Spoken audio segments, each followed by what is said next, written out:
Dita e 7 marsit të vitit 1887 shënon një nga momentet më të rëndësishme në historinë tonë kombëtare, me hapjen e shkollës së parë shqipe në Korçë. Kjo ngjarje, e cila përfaqëson një fitore të madhe për gjuhën dhe kulturën shqiptare, është trajtuar në një kumtesë nga historiani Dardan Emini. Historia e popullit shqiptar shënon moment të veçantë në datën e 7 marsit 1887, që pas lidhjes së Prizrenit, kur çështja shqiptare kumboi në kancelaritë e fuqive të mëdha. Qenia shqiptare e mohuar nga perandoria osmane vazhdoi përpjekjet politike, ushtarake dhe kulturore për njohjen dhe afirmimin e lirisë, thekson historiani Dardan Emini. Komiteti Shqiptar i Stambollit, i bashkëndruar nga shoqëria e të shtypurit shkronja shqip nga emrat e përveçshëm të atyre rilindas të kombit tonë si Naime Sami Frashëri, Jani Vreto, Pandeli Sotiri, Thoma Avrami, ndihmuar financiarisht nga kolonia shqiptare e Bukureshtit Drita dhe ofruar shtëpia nga vëllezërit e mërguar korçar tërpo,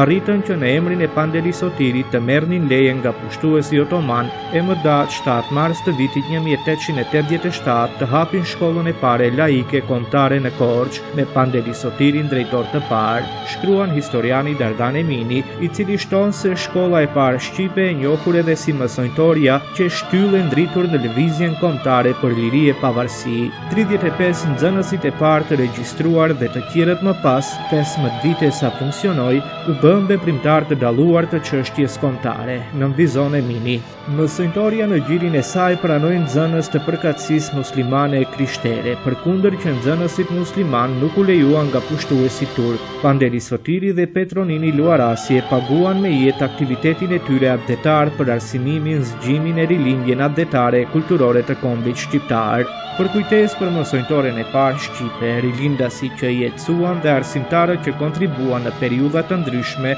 për arsimin dhe kulturën e kombit tonë, nga historiani Dardan Emini.